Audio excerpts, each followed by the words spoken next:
Next, we have Ms. Holly SAGUES. She's with Florida Virtual Schools, and she's going to speak about Make a Choice, Build a Future.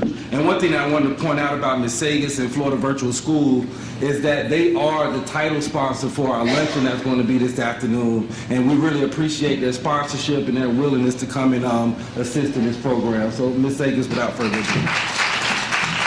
So before I get started, I'd like to recognize Dr. Lady Deanna Ziegler. She is our Florida Virtual School Board Chair. She's also the Garth C. Reeves Eminent Scholars Chair for the School of Journalism and Graphic Design at Florida A&M.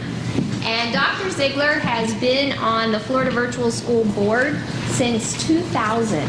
So much of what I share with you today around our success and our growth over the years is due largely in part due to the vision of Dr. Ziegler. So I wanted to recognize her at the beginning.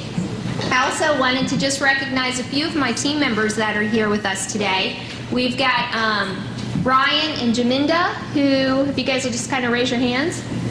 They are our district relation managers, and they work very closely with all of the schools and school districts in Florida to bring technology-based virtual solutions to the schools. We've got Christina and Tammy, I don't think is here, but Christina is one of our elementary teachers. We're moving into the elementary kind of space now. And then we've got Casey and Eric. If you guys want to raise your hands. They are a couple of our principals. And is Jessica here? Jessica was here yesterday. She is an assistant principal at Leon Virtual, one of our district partners. Okay, so let's go ahead and get started. So, you know, we've talked a lot about what's not working and kind of where we came from over the last couple of days. And what I'm going to do this morning is talk a little bit about what we find is working.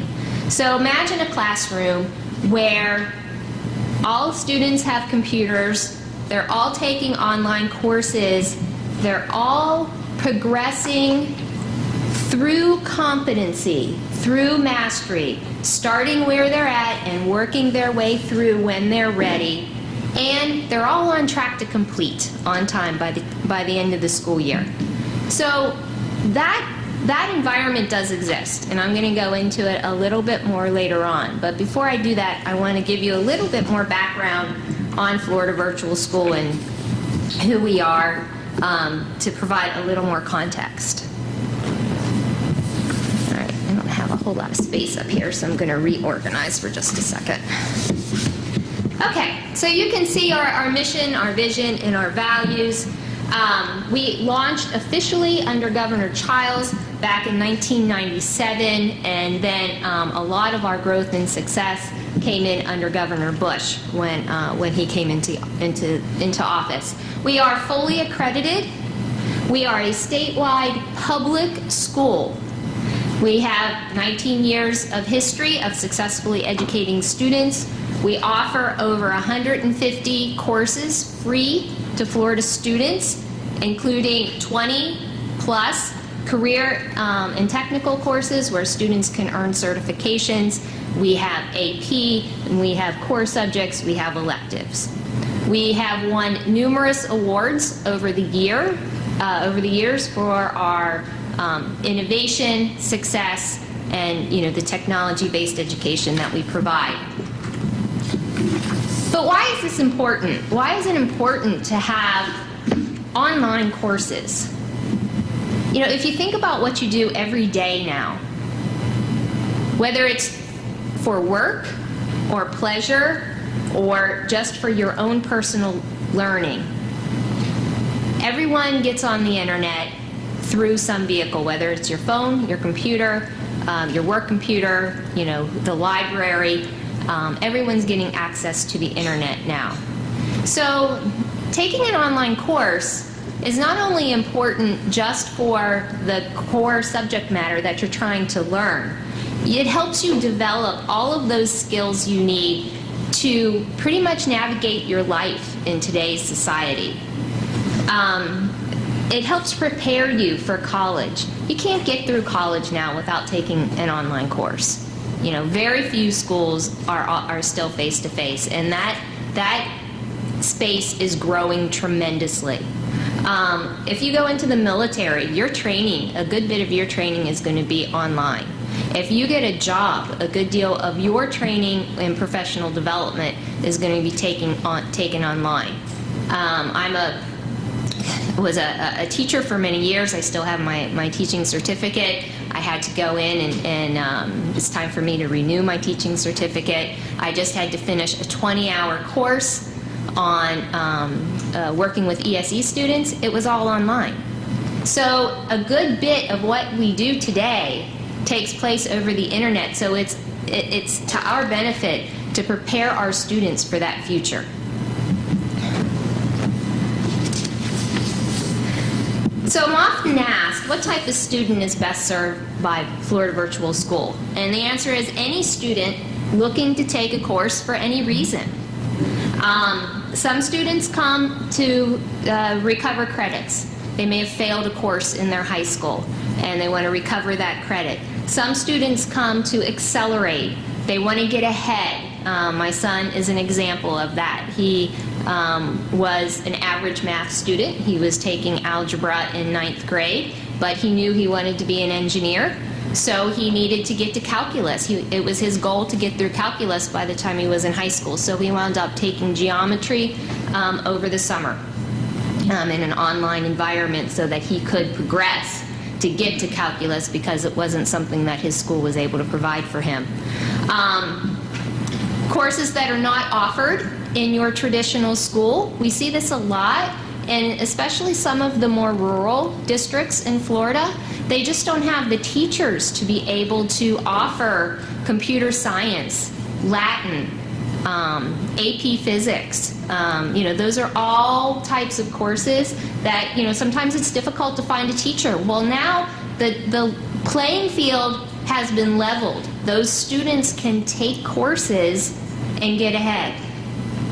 Sometimes we have students that have the opportunity to go on to college under a scholarship, but they need to make up a credit, and it has to be NCAA approved. Florida Virtual School courses, almost all of them are NCAA approved, and that's because of our teaching methods and the rigor of the instruction. And frankly, some students just prefer to learn online. We've talked a lot about, traditional schools and classrooms and districts and charter schools and some of the other options over the last couple of days. But, every child is unique. And some students thrive learning in an online environment. And then, there's always students that have a particular situation going on in their lives, and maybe virtual school on a full-time basis is something that they need for a short period of time or perhaps a long period of time. We've had several young mothers who have come to us. We've had students with illnesses, we've had athletes, we've had actors, we've had all kinds of students that have chosen to take virtual learning. We have homeschool students, we have private school students, and we have public school students. The majority of the students that take courses with us are still public school students, however. I think one of the unique things about virtual learning is that we truly do meet students where they are, and their zip code is no longer relevant. I think that's very, very important when we're thinking about Black and poor children across the state of Florida and the opportunities that can be afforded to them through online learning. So we were founded on the belief that every student is unique. Through one-to-one personalized instruction, we can tailor an education to that student, and that's one of the key foundations of Florida Virtual School, is that our teachers will tell you that they know their online students better than they ever knew their students in a traditional classroom. And our teachers have all taught in traditional classrooms at some point in their career. And it's because of that personalization. When they're working with that student, they're working one-on-one with that student, and or in a small group environment, and there's no other distractions around them. So it's very focused learning, and they also talk to the parents every month. Parents are involved. So I want to introduce you to two students. First, this is Terrence. Terrence used FLVS to advance in his studies, starting with Algebra 1 honors in 6th grade, and he continued with high school math and science courses, and because of all of that, he was able to qualify and was selected to participate in the prestigious Naval Summer STEM program at Annapolis. So we're very excited to help Terrence meet some of his goals. And then second to the right is Shyla Fearing. I don't know how many fans of The Voice we might have in the room, but Shyla is a contestant on The Voice. At least I think she still is. So we're very excited to be able to help her. She's a homeschool student. She's 15 and she's from Hudson, Florida. All right, so this is just, I just want you to see the growth pattern on this chart. So at the very beginning is when we started in 98. You'll see 2000, we had 2,489 enrollments at that time. That's when Dr. Ziegler came on our board. And then you can see how we have grown over the years. And that's because of, I think, a couple of things. One, it fills a need, naturally, you can see that. But then also, it's the popularity of learning this way. Students are gravitating towards it. All right, so how do we do? And that's what I want to spend the rest of the presentation on. So because we are a public school, we have to meet all the accountability measures of any other public school. So these are our end of course exam results for our high school students. And you can see we have two programs. We have FLVS Flex, which is our the most popular program part-time, where public, private, and homeschool students pick up 1 or 2 courses. I need to retrieve that credit. I need to accelerate to get ahead. So most students take 1 or 2 courses a year with us under that model. FLVS full-time, which is what you see in the middle, is our full-time school. These students are coming to us for all of their courses, and they are,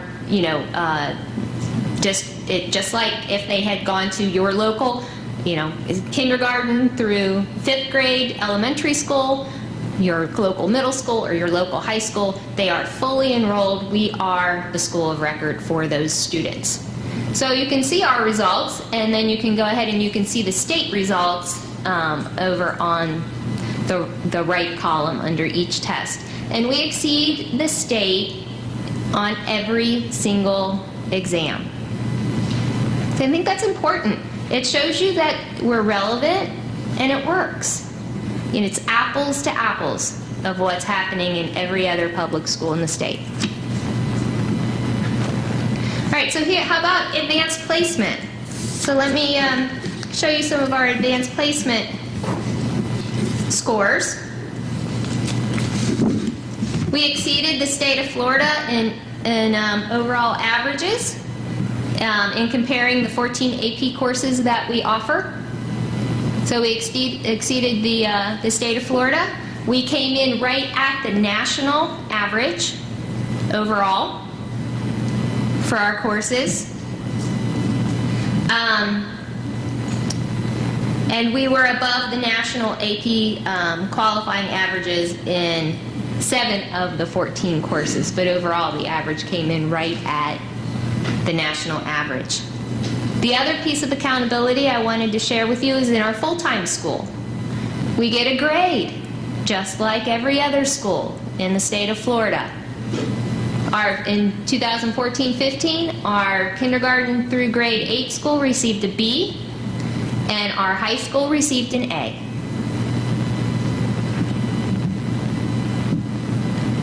And, added note, both of those schools are Title I schools.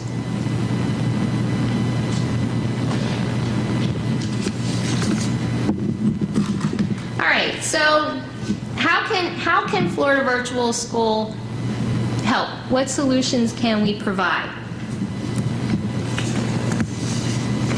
So here's the different offerings that we have. Talked about them just briefly before. So in FLDS Flex, that's the model where the students are taking 1 or 2 courses.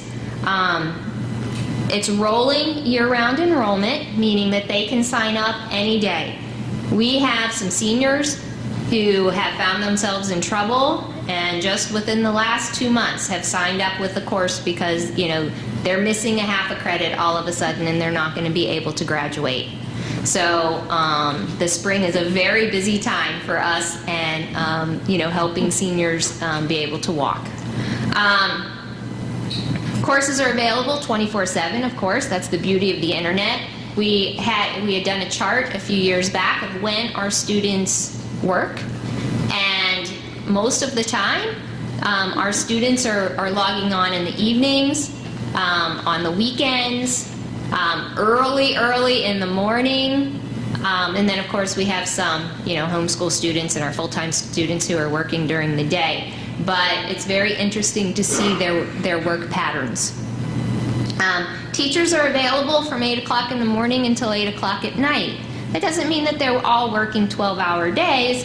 It just means that we have teachers available for students when students need them. Most of the students are working, you know, like 6 to 8 o'clock time in the evening is very popular.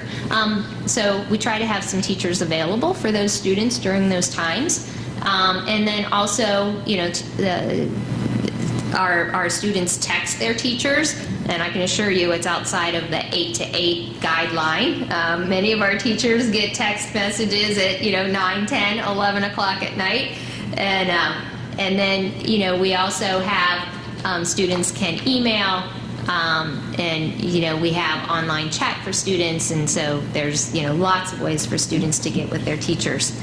Full-time is a little bit more structured, and this kind of goes back to yesterday when we were talking about the system and the constraints that the system might put on progressing learning.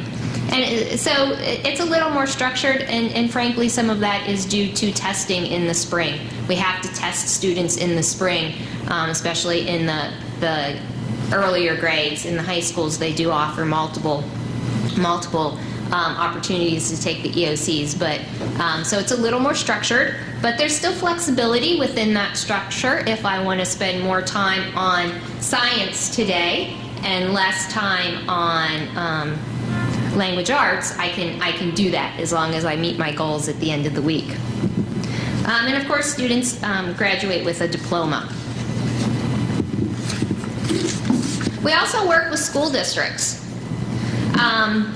We have all kinds of learning solutions for our school districts, and our district relation managers that I introduced you to earlier spend quite a bit of time working with the schools in their regions. We have virtual learning labs and blended learning communities, and in both of these models there's a facilitator in the lab and an online teacher, and they work with a group of students that might be taking a variety of courses, or the lab might be like a language lab where the students are all taking foreign languages, or it might be a lab where the students are all taking the same course, and I'm going to show you a couple of examples of labs later on. We also have franchises, and these are our district partners.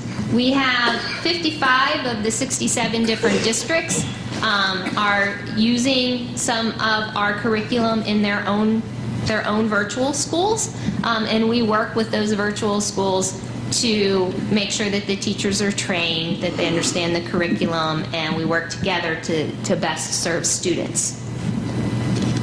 We also have some of the other districts belong to one of the consortium virtual schools, like NEFEC has a virtual program, and PACE has a virtual program. So some of those districts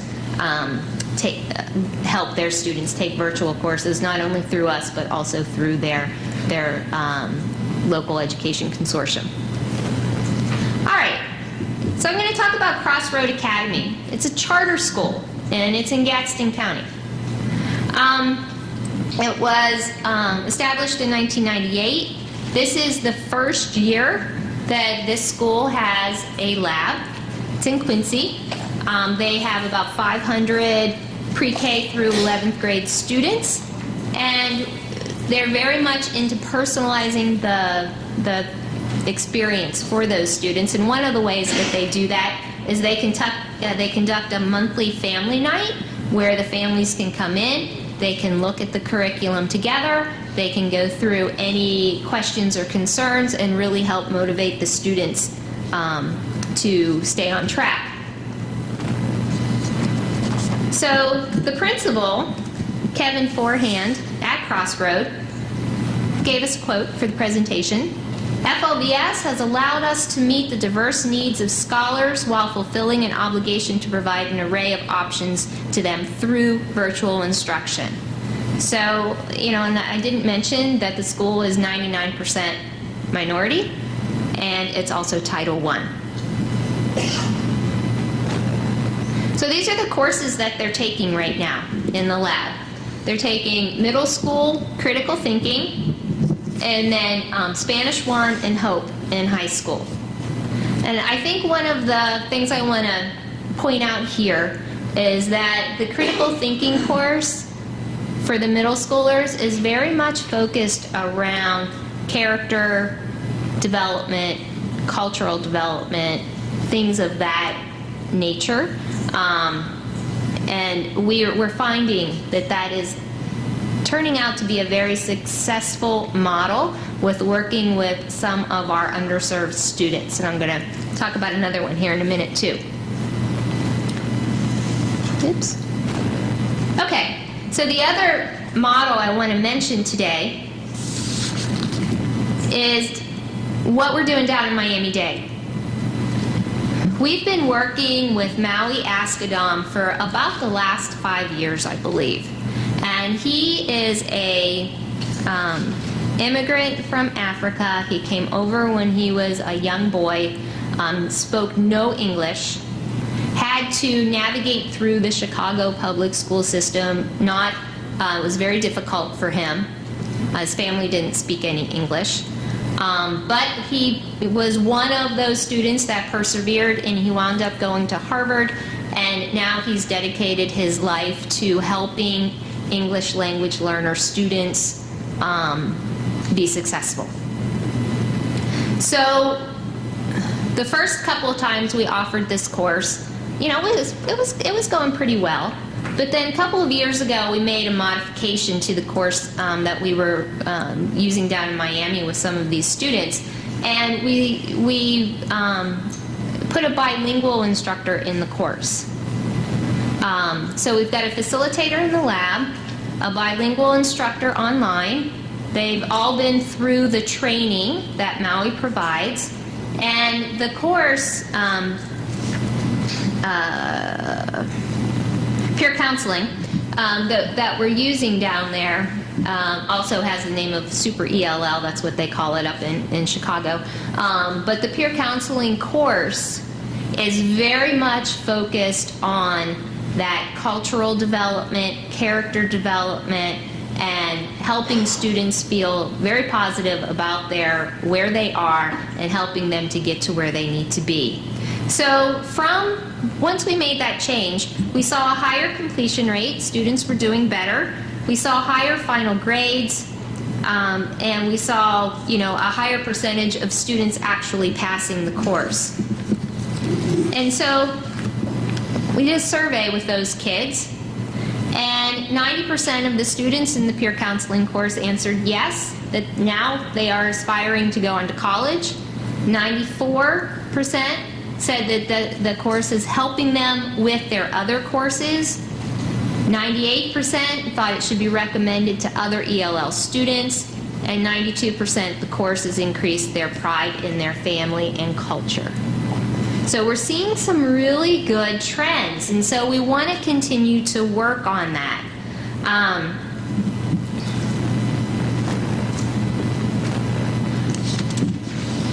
So I want to spend just a few minutes talking about who we are serving and how we can do better if we work together to help engage more of these students that can take advantage of virtual learning. So the first chart shows you a little bit about who we are and who we serve. And I mentioned before that most of our students are public and charter school students, about 73%. About 22% are homeschool and about 5% are private school. And then we broke it down a little bit more. You can see that, primarily we are serving, Caucasian white students, and this is one of the areas that we really want to work together to help increase the percentage of minority students that we are serving. And by expanding and working with schools in lab environments, that helps erase the access problem. And that is another area that we're continuing to try to gain a foothold. And then you can see the male-female, which I think is really interesting. Over the years, that female, when we first started, it was white males taking computer science. It was one of the first courses that we offered, but females have really taken a shine to online learning. And so this percentage has eked up just a little bit each year, and now we're at 57% female. They're finding it very successful. All right, so let's take a deeper dive into the EOC scores, because I wanted to show you, and I know this is kind of hard to see, but I wanted to show you when we break it down by subgroup what we're kind of looking at. So the first set of bars are the state averages for each of the EOCs. And biology is the first one, then algebra, and then geometry, and then U.S. history, and then civics. So you can kind of see where the state averages are for each. And then next to that is the passing score. Okay, that's what you need to be considered proficient. And then the rest of the chart are Florida Virtual School scores. You can see overall, in our multiracial and our white, they look pretty good. But then when you look at our black scores, we're still above the state average with our students, but just barely. It's 385 versus 381 in algebra.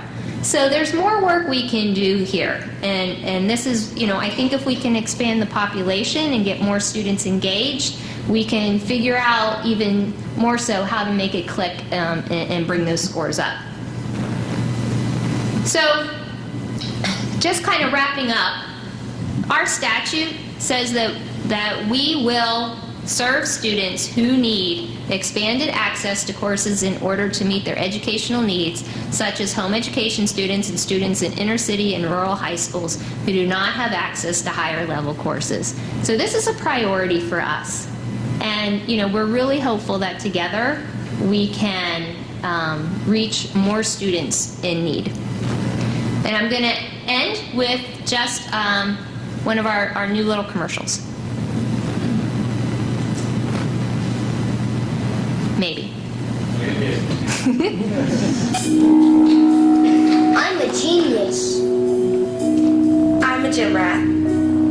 I'm a loner. I am a leader. I'm an outcast. An extrovert. I'm a fighter. I am shy. I am determined. I refuse to fall behind. I am ready to push ahead. I am. I am. I I am FOVS.